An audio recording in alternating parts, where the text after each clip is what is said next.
Hello friends, medieval history के series में आज का टॉपिक है पाल वंश। फ्रेंड्स, मिडिवल हिस्ट्री में गुर्जर प्रतिहार, पाल और राष्ट्रकूटों के बीच में एक त्रिपक्षीय संघर्ष देखने को मिलता है। इस संघर्ष का मेन रीजन पावर और सुप्रीमेसी स्थापित करना होता है। इस मिडिवल हिस्ट्री के सीरीज में अभी तक गुर्जर प्रतिहार वंश कवर हो चुका है और आज का जो टॉपिक है उसमें हम त्रिपक्षीय संघर्ष के एक और पक्ष पाल वंश के बारे में पढ़ेंगे। पाल वंश का शासन पूर्वी भारत के बंगाल और बिहार के क्षेत्र में हुआ करता था। इनका शासनकाल 750 ईस्वी से 1150 ईस्वी तक रहा है। गोपाल इस वंश के संस्थापक थे। पाल वंश के शासनकाल में संस्कृत, प्राकृत और पाली भाषाएं बोली जाती थी। संस्कृत शब्द में पाल का मतलब रक्षक होता है और इसी शब्द को इस वंश के सारे राजा अपने अपने नाम में जोड़ लेते हैं। पाल साम्राज्य की राजधानी मुंगेर हुआ करती थी, जो वर्तमान में बिहार में स्थित है। हमने पुष्यभूति साम्राज्य को कवर करते हुए यह पढ़ा था कि बंगाल में उस समय गौड़ वंश का शासन हुआ करता था। इस गौड़ वंश के एक राजा शशांक हुआ करते थे, जिसके समय बंगाल में शासन, प्रशासन, कानून व्यवस्था, वित्तीय और आर्थिक सब कुछ अच्छी स्थिति में था। परंतु 637 ईस्वी में शशांक की मृत्यु के बाद बंगाल में अराजकता फैल जाती है और हर तरफ कानून के नाम पे भ्रष्टाचार होने लगता है। इस तरह की उत्पन्न स्थिति उस राज्य के ऊपर बाहरी आक्रमण के लिए अनुकूल परिस्थिति पैदा करती है। इस हालात को देखते हुए बंगाल क्षेत्र में जितने भी सामंत थे, उन्होंने गोपाल को अपने राजा के रूप में चयनित किया और इस तरह से गोपाल इस राज्य के राजा बन गए और यहीं से पाल वंश की नींव रखी जाती है। गोपाल अपने शासनकाल में मगध के क्षेत्रों पर भी कब्जा कर लिया था। गोपाल, जो पहले हिंदू हुआ करते थे, बौद्ध धर्म को अपना लेते हैं और एक बौद्ध बन जाते हैं और कहा जाता है कि बंगाल के ये पहले ऐसे राजा थे जो बौद्ध बने थे। उन्होंने बिहार में उदंतपुरी मठ का भी निर्माण करवाया था।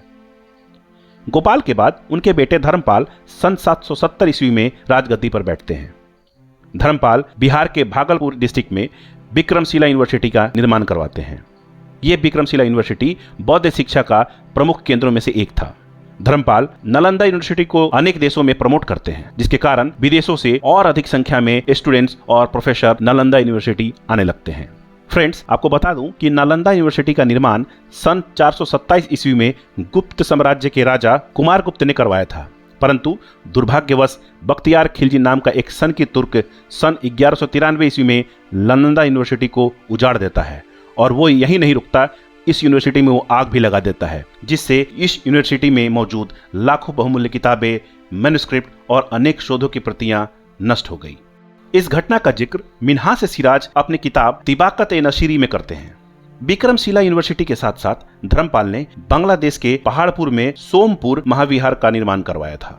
चूंकि त्रिपक्षीय संघर्ष का एक केंद्र बिंदु कन्नौज पे शासन करना भी था, धर्मपाल इसमें सफल हो जाते हैं और कन्नौज को जीत लेते हैं। फिर वो वहां एक भव्य दरबार का आयोजन भी करते हैं। धर्मपाल ने अपने साम्राज्य को जलंधर तक फैलाया था और इसी कारण से परम भट्टारक, परमेश्वर और महाराजा धीराज जैसी उपाधियों से धर्मपाल को नवाजा गया था। धर्मपाल के अंतर्गत पाल मूर्तिकला अपने प्रसिद्धि के शिखर तक पहुंचा। आगे हम पाल मूर्तिकला के कुछ महत्वपूर्ण पहलुओं को भी देखेंगे।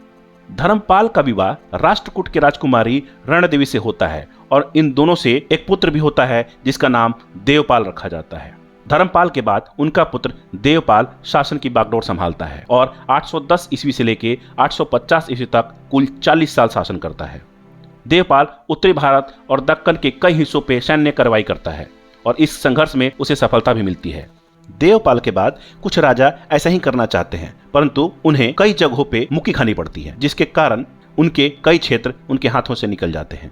प्रभावी राजाओं और दूरदर्शी नेतृत्व के अभाव में पाल वंश को काफी हानि पहुंचती है। परंतु पाल वंश के एक राजा महिपाल के दौरान इस साम्राज्य ने अपनी प्रसिद्धि को वापस प्राप्त कर लिया, परंतु दुर्भाग्यवश इसके बाद फिर से वही दौर चालू होता है और धीरे धीरे पाल वंश अपना प्रसिद्धि खो देता है। पाल इस साम्राज्य के अंतिम शासक हुए और 1150 ईस्वी तक जाते जाते इस वंश का सूर्यास्त हो जाता है। पाल साम्राज्य में भी बाकी राज्यों की तरह फ्यूडल सिस्टम यानी सामंतवादी पद्धति को फॉलो किया जाता था। राजा सामंतों को जमीन देते थे और इसके बदले ये सामंत राजा को अपनी सेना देते थे। इसके अलावा राज्य की तरफ से ब्राह्मणों, बौद्ध मठों और किसान, जिसे कैवर्त कहा जाता था, उन्हें भी जमीन दान दी जाती थी। पाल वंश महायान बुद्ध धर्म को फॉलो करता था और इसके लिए कई स्तूपों, मठों, विहारों और चैत्यों को बनाया गया। उदंतपुरी महाविहार, जगदल विहार और विक्रमशिला विहार इसके श्रेष्ठ उदाहरणों में से हैं। पाल वंश के राजाओं ने मंदिरों और किलों का भी निर्माण करवाया था। गांवों का जो मुखिया होता था उसे ग्रामपति कहा जाता था और इस राज्य में हर 10 गांवों को मिलाकर एक ग्रुप बनाया जाता था और उसके जो प्रधान होते थे उसे 10 ग्रामिका कहा जाता था। पाल वंश के शासन काल में पाल मूर्ति निर्माण कला काफी फला फूला। इस कला में बेसाल्ट चट्टान और कांसे की प्रतिमाएं बनाई जाती थी। कांसे की प्रतिमाएं बनाने के लिए लॉस्ट वैक्स मेथड का यूज किया जाता था। इस वंश की मूर्तियों में अधिकांशतः बुद्ध भगवान की प्रतिमाएं और उनसे संबंधित दृश्य मिलते हैं। इनके अलावा इस मूर्ति कला में हिंदू देवी देवताओं की प्रतिमाएं और विभिन्न कलाकृति भी मिलती हैं। इस मूर्ति कला का साक्ष्य तिब्बत, भूटान और नेपाल में भी देखने को मिलता है। 1150 ईस्वी जाते जाते इस वंश का सूर्यास्त हो जाता है और इस वंश को रिप्लेस करता है सेन वंश, जिनका शासनकाल 1170 से लेकर 1230 ईस्वी तक माना जाता है। परंतु इस चैप्टर में जब हम आगे पढ़ेंगे तो हमें पता लगेगा कि बख्तियार खिलजी सन 1230 में इस सेन वंश को हटाकर यहाँ मुस्लिम शासन स्थापित कर देता है। तो दोस्तों, इसके साथ ही आज का हमारा ये लेसन जो पाल वंश पे आधारित था समाप्त होता है। दोस्तों, अगर आपको लगता है कि इस लेसन में किसी तरह की सुधार की जरूरत है तो आप अपना सुझाव कमेंट बॉक्स में दे सकते हैं। मैं आपको विश्वास दिलाता हूं अच्छे सुझाव को हम अपने लेसन प्लान में इंक्लूड करेंगे। दोस्तों, आप इस वीडियो को लाइक करके आप हमारे टीम का हौसला बढ़ा सकते हैं और अगर अभी तक आपने इस चैनल को सब्सक्राइब नहीं किया है तो इसे तुरंत सब्सक्राइब कर लें। Thank you all of you, have a great day.